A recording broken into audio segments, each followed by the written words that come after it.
In the desert, we see Jesus' humanity. Yet in our Bible reading, we hear how Jesus is also divine, the Holy Son of God, and co-creator with God of creation. And Richard is going to read to us now from the Apostle Paul's letter to the Colossians, chapter 1, verses 15 to 23. Good morning. The readings from Colossians chapter 1, verses 15 to 23. The passage is called the Supremacy of the Son of God. The Son is the image of the invisible God, the firstborn over all creation. For in him all things were created, things in heaven and on earth, visible and invisible, whether thrones or powers or rulers or authorities. All things have been created through him and for him. He is before all things, and in him all things hold together. And he is the head of the body, the church. He is the beginning and the firstborn from among the dead, so that in everything he might have the supremacy. For God was pleased to have all his fullness dwell in him, and through him to reconcile himself to all things, whether things on earth or things in heaven, by making peace through his blood shed on the cross.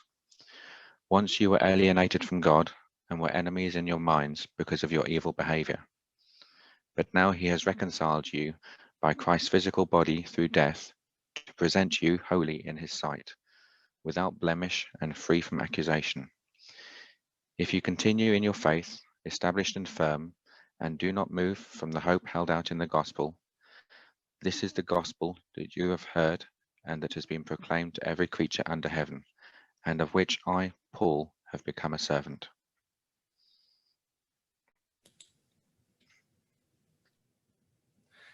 Thank you, Richard, for the reading. And the Christian writer Dave Hopwood has expanded on those words, and he wrote this: Jesus is the image of the invisible God, the firstborn of all creation, God with flesh on, dressed in our clothes, walking, talking, weeping, laughing, eating, drinking, working, resting. For in him and through him, all things in heaven and on earth were created, things visible and invisible. This physical world, the spiritual, emotional, and psychological, people, places, planets, and personalities. He himself is before all things, and in him all things hold together. He is the divine bond, the mediator, the Prince of Peace, the architect, holding the universe, holding people, holding the future. He is the head of the body, the church, this ragged collection of believers, this dysfunctional family, this holy temple, you and I, struggling to get along, holding his treasure in these stumbling bodies, these jars of clay. He is the beginning, the firstborn from the dead, so that he might have first place in everything, crucified, dead, and buried, the ultimate sacrifice, resurrected and breathing new life into his followers. For in him all the fullness of God was pleased to dwell. The compassion, the beauty, the strength, the creativity and good humor. He is the foundation and the finish, everything that was and will be. And through him, God was pleased to reconcile to himself all things, whether on earth or in heaven, the cosmos and the countries, the universe and the individual, the people and the planets, reconciled to himself by the peace made through the blood of the cross of Christ.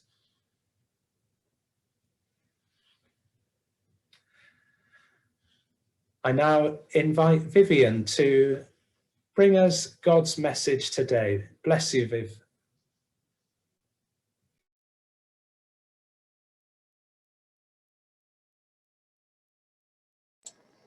Okay, thank you. It's really good to be with you today and share with you. I'm pleased that you have the same problems as us with the internet and not hearing or getting crackles or whatever, but it's lovely to join with you. And so we begin this Sunday, the first Sunday in our Lent, our journey through as we prepare for Easter. And in the breakout rooms, we were talking about journeys, plans that we'd got. And it seems a very long time since I've planned a journey at all. This time last year, I was in New Zealand, and that seems like ages ago, absolutely ages ago. And it's very difficult to think about what's going to be in the summer and when we're going to see those seaside views again, and when are we going to bounce our grandchildren on our knees. So as we prepare for Lent, the journey that we go through, I don't know if you're like a lot of people and you give up things. I used to work with a colleague who always gave up chocolate. It was like a detox. It had got nothing to do with Easter whatsoever. She just gave up chocolate, and other people give up crisps and biscuits and wine and all sorts of things. But as Christians, it's not about so much as what we give up. It's about reminding ourselves, I think, of the cost to Christ, the sacrifice that Christ made for us. And as we think on Easter of the cross and then the resurrection, we're reminded of the grief in all of that, but also in the rejoicing, aren't we? Of the hope of the resurrection and all that that means to us. When Paul wrote this letter to the Colossians, he'd never actually been there. He'd never visited the church, and he only wrote the letter in response to one of the leaders coming to see him while he was in prison. And so the whole letter, as we've already seen from the little bit that we've read, the whole letter talks about showing that Christ is both the creator of all things and the redeemer of all things. And isn't that the Easter story, that Christ is in creation and Christ is our redeemer? So we're going to concentrate this morning on the first 3 verses in that passage, which were read to us. He is the image of the invisible God, the firstborn of all creation. For by him all things created, in things in heaven and on earth, visible and invisible, thrones and powers and rulers of authorities, were all created by him and for him. He was before all things, and in him all things were held together. And he is the head of the body, the church. He is the beginning and the firstborn from among the dead, so that in everything we might have supremacy. So from those verses, I've got 3 titles because I'm a good Baptist, and a Baptist always has to have 3 titles in their sermons. And I've got 3. So we're going to think for a few minutes about Christ, the creator, and then Christ, the head of the church, and then Christ as the creator of the new creation. So our journey in Lent begins with reminding us that Christ is the Alpha and the Omega. I'm sure that you're very familiar with the words in John 1, chapter 1, verse 1, where John says at the beginning of his gospel, in the beginning was the Word, and the Word was with God, and the Word was God, and he was with God in the beginning. Through him, all things were made. Nothing was made that has without him. In him was life, and the life was the light of men. So Christ, we can see from this, was not created as you and I have been created. Christ was the creator. Christ was with God. And through Christ, the world began, the Word. And the thing that I think we struggle with is that he was invisible. His works, however, are visible. We can see his works in nature, can't we? And especially this time of the year when we see the flowers beginning to shoot and the daffs have their buds on them and the snowdrops are out, and we begin to set our seeds for the allotments. So we can see the results of his invisibility, but we can't actually see Christ himself. We can see through relationships that we have, one with each other. We can see the love of God, the character of God, through those things, through our relationships, our friendships, through our churches. We can see the effect of Christ through the miracles that we see. I wonder if you can still remember what your life was like before Christ entered into it, and how it's changed over that time. And can you remember those scenes? Peter had a scene, didn't he, of when he went to Israel, and all of those scenes now that we have are just memories that we have, photos perhaps, and we use them to remind ourselves of the wonders of creation, the spectacles that we see, the drama that we see in the mountains and the valleys and the seaside and the dry lands. And perhaps we can remember too the times in the past, or even now, even more so now, I think, when you've had suddenly an unexpected phone call of somebody inquiring how you are, or they've popped round with a bunch of flowers, or they've just done something that's encouraged you and helped you not to feel quite so isolated and lonely. No other person, no other power can influence over Christ. And I take a great reassurance in knowing that nothing can stop Christ, nothing in heaven or on earth. And sometimes we forget that, don't we, that Christ has the power to sustain all things, to provide all things. He knows all things, he sees all things. And if we walk with him in this journey, then he will help us to use his powers to accomplish his will. Nothing can be taken away from Christ's power and authority, and nothing can be added to it. So complete is he. So Christ in creation. And then in Colossians we read that Paul talks about Christ as the head of the church. We use our senses, don't we, every day, and sometimes we're aware that we're using them by the things that we eat and the things that we feel, and sometimes we're not, the things that we see.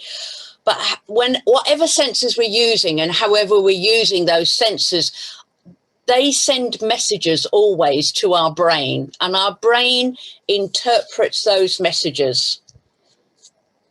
So our reaction to our senses, what we're feeling, what we're hearing, what we're seeing, what we're eating, is all sorted out in our brain, if you like.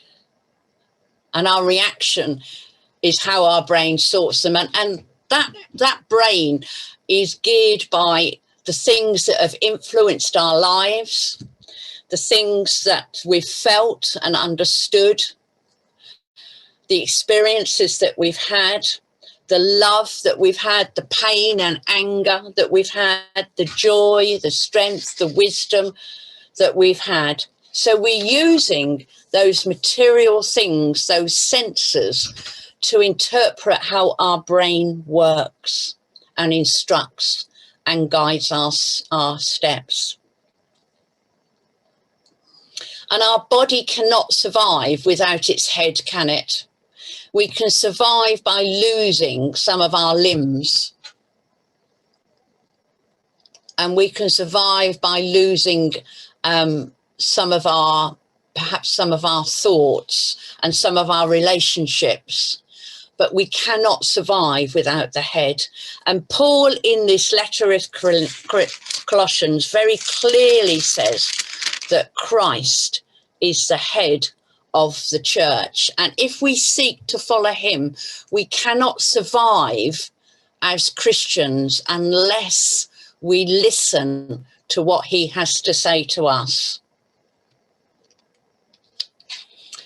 And from that experience that we have of walking with him, we will know how to live the lives that we live. We will understand and know that we are his image doing his work.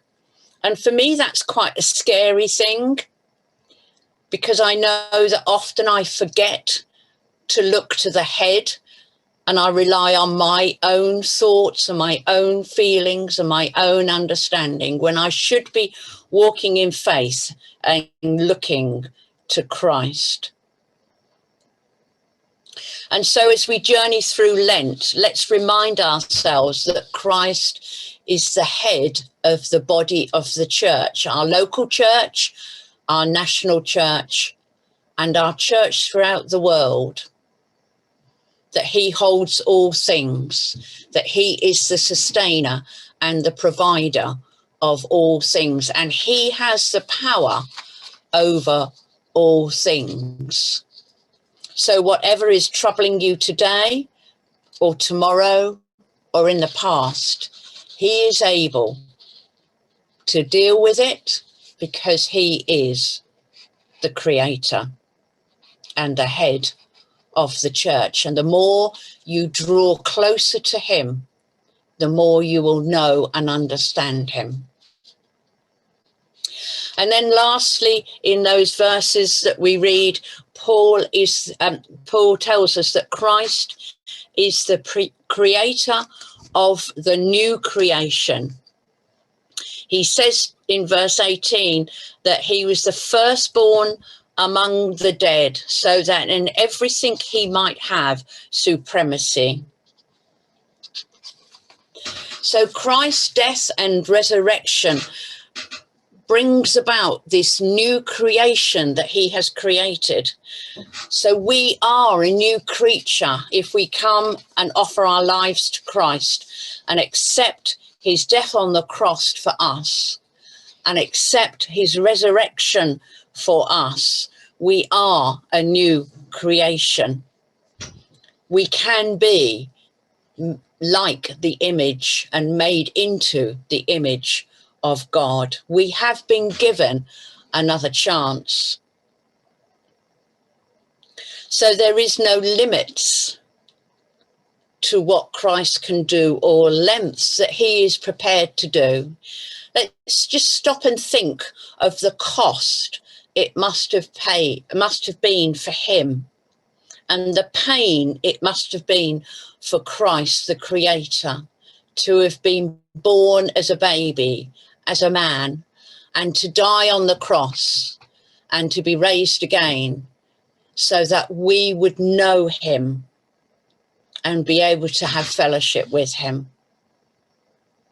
And Christ's death gives us that assurance that he has conquered death over life, that we will be raised with him, because that's what his resurrection has done for us, that death has no longer had a hold on us, because he was the firstborn of that new creation. When I was thinking about that, you know, I was thinking of the story of Lazarus and how he raised Lazarus. And I'm sure that you've heard people argue that Christ wasn't the first one to be raised from dead, because Lazarus was. But stop and think about it. Lazarus still had to die. Yes, he raised him from the dead in the story that we read of in the Gospels. But Lazarus still had to die. Christ does not have to die again. And when he raises us to be with him, we will not die again. Because verse 19 tells us that Christ had the fullness of God in him, that through him all things were reconciled in heaven and in earth. I'm reading a series for Lent written by Rick Warren, who some of you may have heard for. And this is what I read yesterday, and I thought, I'll make a note of that, because it seemed to fit in so much with what I'm bringing to you this morning. And this is what he said yesterday. We miss that the story of the resurrection isn't just Jesus' story. It's our story as well. So he goes on, you see, you are part of the resurrection. Jesus' death and resurrection didn't just prove that there was life after death. The resurrection proves that you can have life after death, that there's life for you beyond the grave. And that really struck and spoke to me, those words, that often in our preparation for Lent, it's all about what Christ has done. But actually, it's about what Christ has done for us, the agony, the grief that he went through for us so that we can have life. Salvation was costly. Redemption was costly. And we have two choices, don't we? We can either accept or reject the new creation that God wants us to be, that Christ wants us to be. And I don't know how you look at Easter. You can go and buy your bunnies and your chocolate eggs and think you've done your Easter thing. Or you can decide that what Easter is about and what Lent is about is starting on a new journey with Christ, that actually trying to learn about him more, to draw closer to him more, to rely on him more, to become more of his image. So that although Christ is invisible, we will know, because we will see the visible effects of his power and his authority. And in that we will be able to rejoice for what he has done for us and for what he has done for mankind and the world in which we live. So I pray that in your journey over Lent, that you will have that desire, as I seek to have that desire, that I will know Christ the Creator, Christ the head of the church, and Christ who offers me life beyond the grave, the sustainer, the provider, the redeemer of all things and in all things. So may you go in his peace and in his love and in his joy, in the knowledge of all that Christ has done for you, for in the past and for now, and as you walk with him in the future. Amen.